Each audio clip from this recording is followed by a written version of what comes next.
Hi, it's Cajun, and it's time for the weekly conference call. Usually, we address geopolitical events or global events in a particular way. This time it's going to be a little bit different.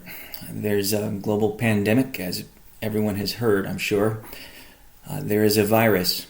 That's the SARS-CoV-2 virus that results in the disease COVID-19. And it's part of the coronavirus family. It's been affecting everything about anything in the world today. That includes financial markets, the crypto markets, every economy, and every industry. We'd like to address how it's impacted the financial markets in particular. The Dow has had an extremely rough week, one of the worst weeks since 1931. And that's just the start of it. More importantly, there have been a lot of human lives that have been lost as the result of this pandemic. And we have a responsibility as a company to address this issue, join the fight, so to speak. Before we talk a little bit about that, we'd like to address particular parts of the financial markets because they impact everything that we do currently. The traditional markets have had such a rough time that the U.S. government has decided to inject up to $6 trillion into the U.S. economy. And it's not just about the U.S. economy. This virus has affected every economy around the world. Here at home, we are looking at what people are calling infinite QE, or infinite quantitative easing. And if you don't know what quantitative easing is, it would be worth looking that up. We see the markets declining continually. This is beyond a bear market. We are looking at the Dow maybe going all the way down to 14K or below. And this being beyond a bear market, not just for the US markets, but for global markets, it puts everybody in uncharted water around the world. And it's impacted our industry, but in a very interesting way. As you know, we're in the dataset, NLP, and NLU industries, which connect to the artificial intelligence and machine learning industry. And what we're looking at is a rally cry, a call to action around the world by some of the largest companies and organizations and institutions to address this issue related to the coronavirus, as many call it. More specifically, it's being called the COVID-19. It's being called by its disease name. We like to call it SARS-CoV-2. That's the actual virus. And the rally cry, or the call to action, is being addressed by companies like Microsoft, Amazon, IBM, the Department of Energy, DARPA, the Department of Defense, and all national labs in the United States and around the world. One of the reasons for that relates to, let me just look this up for you again. It relates to something that's happening with data sets. And I'm going to read you this paragraph here, located at Kaggle.com. And Kaggle is the largest repository of data sets today. And this call to action is described in a very unique and powerful way.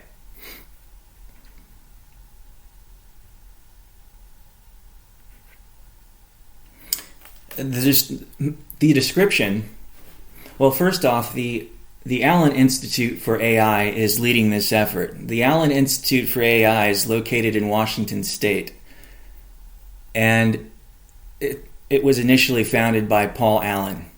And if you don't know who Paul Allen is, I'd recommend looking him up. He was part of Microsoft, beyond that as well. But the description for this call to action, and I quote, reads this way. In response to the COVID-19 pandemic, the White House and a coalition of leading research groups have prepared the COVID-19 Open Research Dataset titled CORD-19.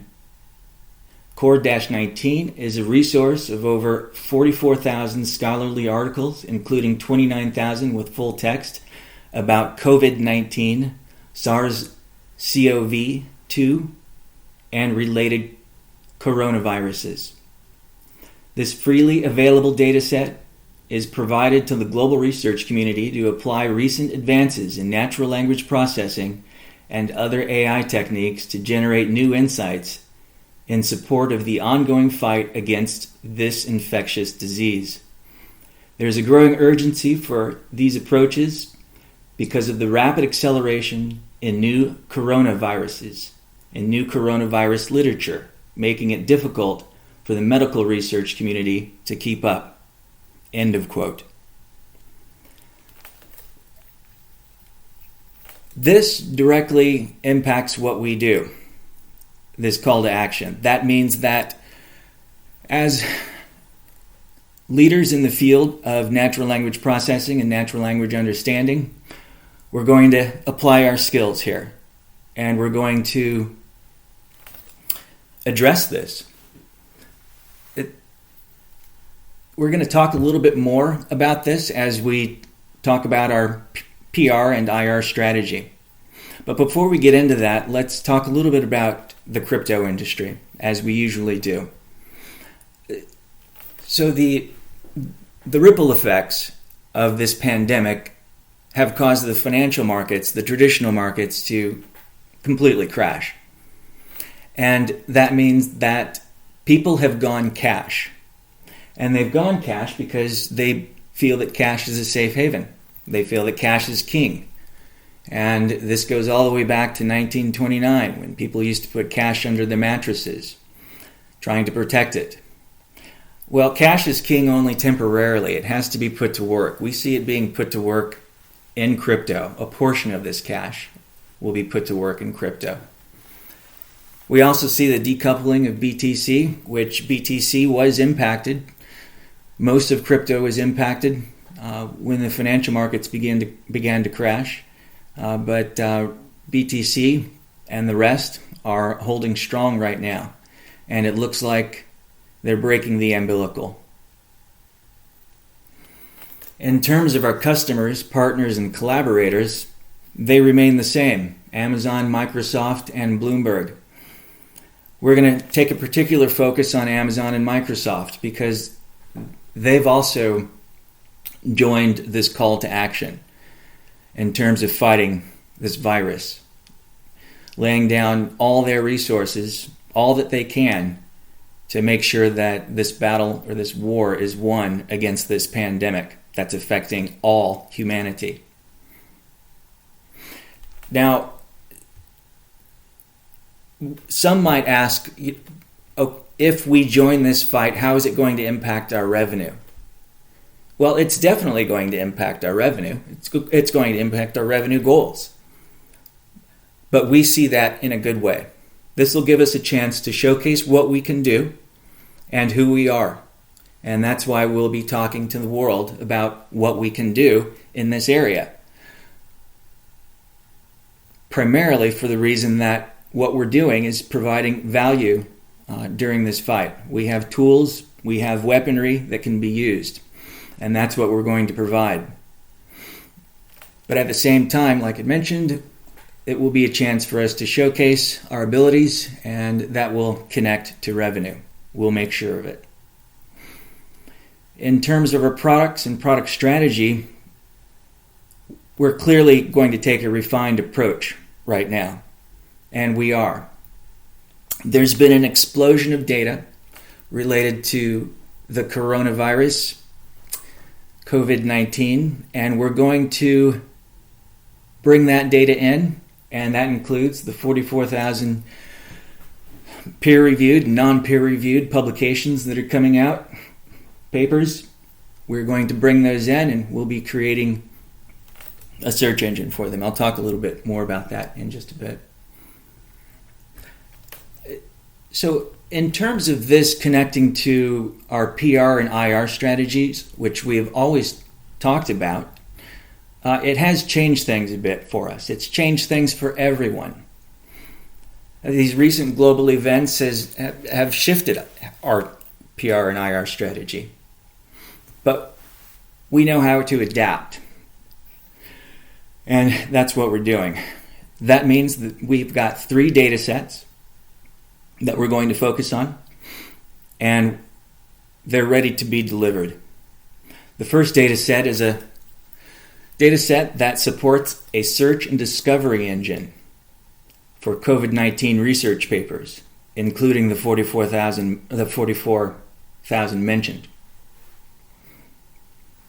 And that will be in collaboration with Amazon and Microsoft initially. The second data set relates to drug compounds correlated to drug compounds in collaboration with Amazon and Microsoft. The rationale behind that data set is that if you have a drug compound, you might want to find, as a researcher, you might want to find another drug that's related or has hidden connections to the one that you're looking at. You might want to find a cluster of drugs that might lead to a new discovery, a new hypothesis. The third data set would be drug compounds mapped to viral infectious diseases or pathogens, including COVID-19 or SARS-CoV-2, in collaboration with Amazon and Microsoft once again. And the rationale behind that data set is that if you're a researcher or a molecular biologist and you have a drug compound you're interested in, and there might be some efficacy associated to it, but you might want to find something different that connects to an infectious disease that has hidden relationships to maybe a viral agent or another kind of infectious disease or pathogen. That enables drug discovery or drug repurposing. And that's a pretty important topic these days, to take an existing approved drug and to immediately begin to apply it.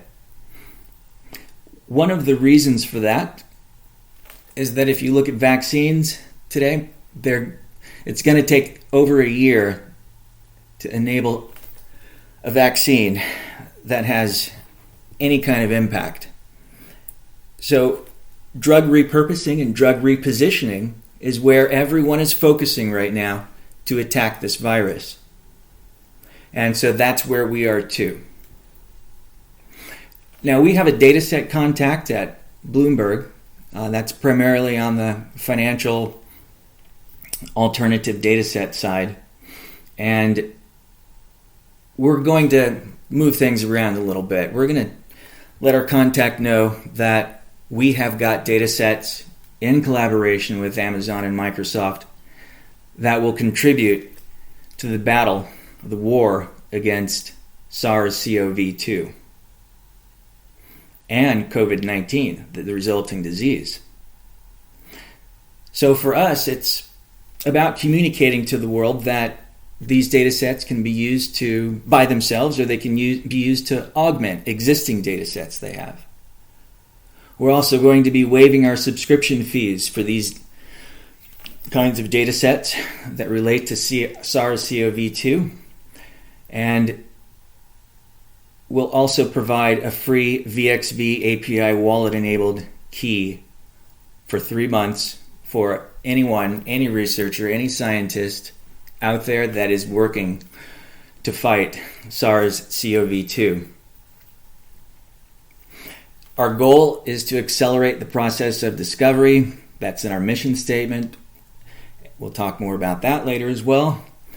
But what we're looking at is a communication to the public this week to let all researchers, scientists, and anyone, any participant, know that we have these kinds of data sets available based on natural language processing and natural language understanding.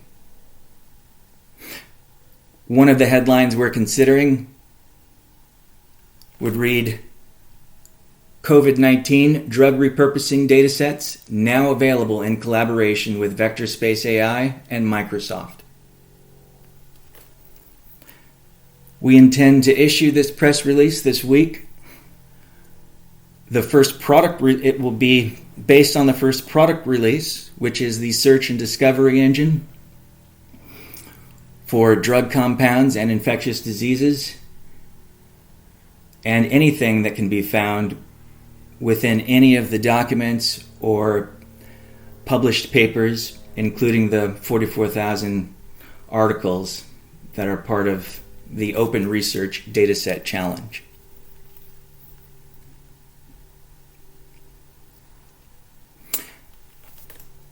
So we do have to talk about the short side products that we're continuing to work on. We're going to be offering these soon, but they're going to be offered after we offer the data sets related to SARS-CoV-2. That'll be just about in a couple of weeks. We want to pay attention to this call to action and join the war against this virus. If you're interested in what we're doing on the short side with smart baskets and data sets that support and generate smart baskets, you should contact Anna, because we're establishing an investment club around that. In terms of strategy, if you look at a vaccine, it takes about 12 to 18 months, as I mentioned, to come up with any kind of viable product before it can be applied to the general public. And this is why we're focusing on drug repurposing. You can repurpose a drug or reposition a drug in these kinds of circumstances in a matter of weeks. So we're going to help with that. We're going to provide data sets to eradicate the virus. But at the same time, we're going to offer short-side data sets and smart baskets to the financial world. We're not so much going to offer long-side baskets. In this kind of in this kind of market environment, it doesn't make any sense to cater to anyone doing anything long, unfortunately. So we're going to adapt. Our focus is pretty much going to be refined and based on drug repurposing and repositioning. The advantage in that, it goes beyond just a humanitarian advantage. This is something that will be of great focus. It'll become more popular in the future as the world unites to battle these kinds of viruses. They're impacting humanity in extremely negative ways right now. Undescribable. This is something the world has never seen before or experienced. And right now, as a pandemic, the world knows that it's finally something that must be addressed. And a lot of it's going to be based on drug repurposing and repositioning and vaccinations and generating antibodies and so forth. Now, we started in the life sciences industry working with Genentech on breast cancer drugs, in particular HER2, HER2, and an asthma drug named DNase, or DNASE. We used to call it DNase. And a blood clotting drug named Protein A. After that, we entered the bioinformatics industry when every bioinformatics company was looking for, and every pharmaceutical and biotech was looking for a billion-dollar drug target after the human genome was sequenced. Then we were invited to Lawrence Berkeley National Lab and worked with them, the Life Sciences Group, and we worked with the Department of Energy and the Department of Defense, and the Navy's SPA War Division, Space and Naval Warfare, in collaboration with the Joint Genome Institute. High throughput screening was taking place there, and we contributed in the very, very specific area of chromosomal damage and breast cancer research. So we have some experience in this area, and that's one reason we're beyond just obligated to join the war against fighting this virus.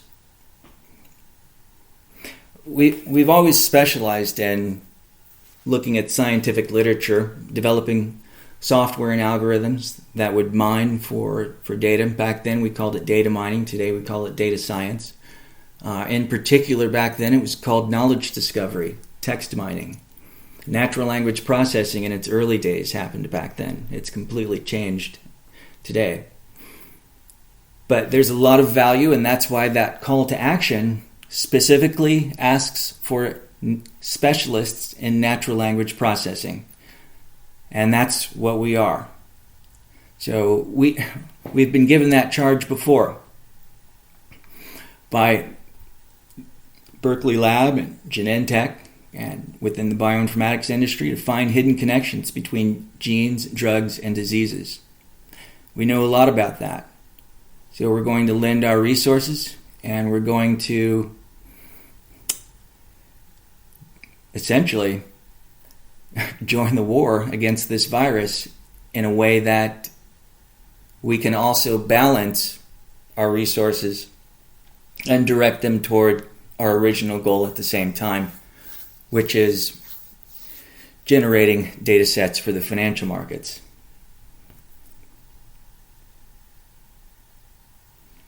So we intend to concurrently execute on providing technology and algorithms to the financial markets and the life sciences industry. What we're looking at is sort of like a virtuous cycle where we're generating revenue and creating funding within the financial markets and then moving that into the ability to fund research in the area of infectious disease at this point. You'll notice in our mission statement on our site, and I quote, it says, "Our objective is to enable any group analyzing data to save time by testing a hypothesis or running experiments with higher throughput. This can increase the speed of innovation, novel scientific breakthroughs, and discoveries." Before the world knew the coronavirus or SARS-CoV-2, COVID-19 ever existed, this was our mission. Now it's become even more important, and we intend to achieve this now more than ever. We intend to do our part to contribute in finding a cure.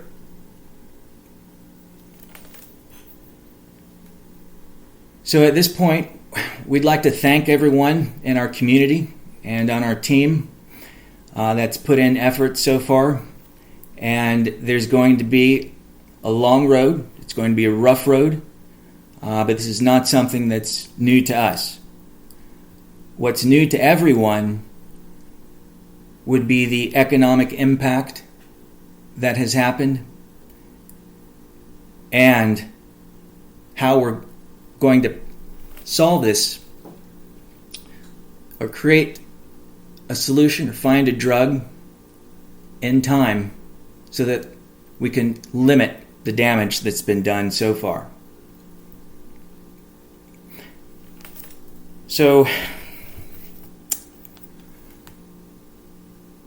stay tuned because there's a lot more to come. This week we'll be communicating to the public, like I had mentioned. We don't know what day yet. It really depends on when we've finished testing and applied additional quality assurance to the search and discovery engine that we'll be releasing. So if anyone has any questions, I'll give it 5 seconds. Otherwise, we'll close the call.